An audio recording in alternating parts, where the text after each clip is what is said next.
নমস্কাৰ, এই মুহূৰ্তত আত্মসহায়ক গোটৰ মহিলাসকলে দিবলৈ লৈছোঁ ডাঙৰ খবৰ। যিসকল আত্মসহায়ক গোটৰ মহিলাসকলে 10,000কৈ টকা পোৱাৰ বাবে মুখ্যমন্ত্ৰী মহিলা উদ্যমিতা অভিযান আঁচনিৰ ফৰ্ম ফিল-আপ কৰি জমা দিছে, সেইসকল আত্মসহায়ক গোটৰ মহিলাসকলে লাভ কৰিব 3টাকৈ কিস্তি।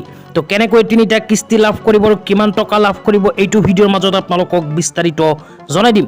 অনুগ্ৰহ কৰি ভিডিঅ'টো স্কিপ নকৰি প্ৰথমৰ পৰা শেষলৈ চাব আৰু মোৰ চেনেলত নতুন হ'লে প্লিজ চেনেলটো ছাবস্ক্ৰাইব কৰি মোৰ লগত থাকিব আৰু ভিডিঅ'টো ভাল লাগিলে অনুগ্ৰহ কৰি শ্বেয়াৰ কৰি দিব। তো বলক ভিডিঅ'টো আৰম্ভ কৰি এতিয়া আমি বিস্তাৰিত জানি লওঁ যে আত্মসহায়ক গোটৰ মহিলাসকলে কেনেকৈ 3টা কিস্তিত টকাখিনি লাভ কৰিব। তো আপোনালোকে মোবাইল স্ক্ৰীনত চাব পাৰিছে এনেকৈ এখন আপডেট আমাৰ হাতত আহি পৰিছে। ইয়াতে কি লিখা আছে আপোনালোকক বিস্তাৰিত জনাই আছোঁ, অনুগ্ৰহ কৰি ভিডিঅ'টো স্কিপ নকৰি চাই থাকিব। তো ইয়াতে লিখা আছে MMUA অসম আঁচনিৰ সুবিধা। তো সুবিধাখিনি কেনেকৈ লাভ কৰিব এতিয়া আপোনালোকক বিস্তাৰিত জনাই আছোঁ।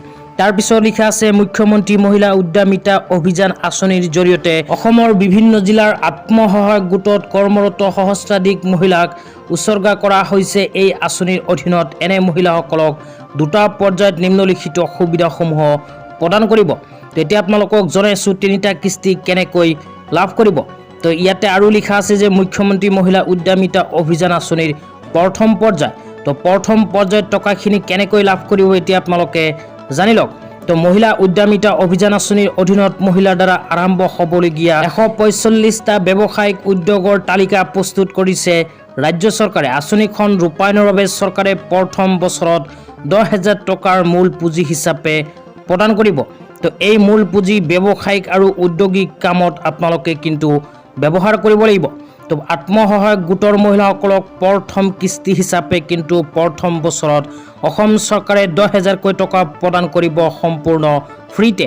তো এই 10,000 টকাটো পোৱাৰ পিছত যিসকল আত্মসহায়ক গোটৰ মহিলাসকলে নিজৰ এখনকৈ ব্যৱসায় আৰম্ভ কৰিব, সেইসকল আত্মসহায়ক গোটৰ মহিলাসকলক আকৌ 2টা পৰ্যায়ত প্ৰদান কৰিব 25,000কৈ টকা।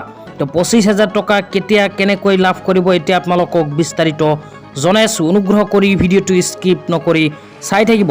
তো যিসকল আত্মসহায়ক গোটৰ মহিলাসকলে 10,000কৈ টকা পোৱাৰ পিছত ব্যৱসায় আৰম্ভ কৰিব, সেইসকল আত্মসহায়ক গোটৰ মহিলাসকলক অসম চৰকাৰে আকৌ নেক্সট বছৰত 25,000কৈ টকা প্ৰদান কৰিব। তো 25,000 টকাৰ ভিতৰত অসম চৰকাৰে সম্পূৰ্ণ ফ্ৰীতে আকৌ আপোনালোকক প্ৰদান কৰিব 12,500কৈ টকা। ইয়াৰ লগতে অসম চৰকাৰে আত্মসহায়ক গোটৰ মহিলাসকলক তৃতীয় পৰ্যায়ত 12,500কৈ টকা বেংকৰ ফালৰ পৰা লোন লৈ দিব। তো নেক্সট 12,500 টকাখিনি কিন্তু আপোনালোকে বেংকত ঘূৰাই দিব লাগিব। তো এনেকুৱাকৈ 2টা পৰ্যায়ত আপোনালোকক 25,000কৈ টকা অসম চৰকাৰে নেক্সট বছৰত প্ৰদান কৰিব। তো আত্মসহায়ক গোটৰ মহিলাসকলে মুখ্যমন্ত্ৰী মহিলা উদ্যমিতা অভিযান আঁচনিত এনেকৈ 3টা কিস্তিত লাভ কৰিব 35,000কৈ টকা।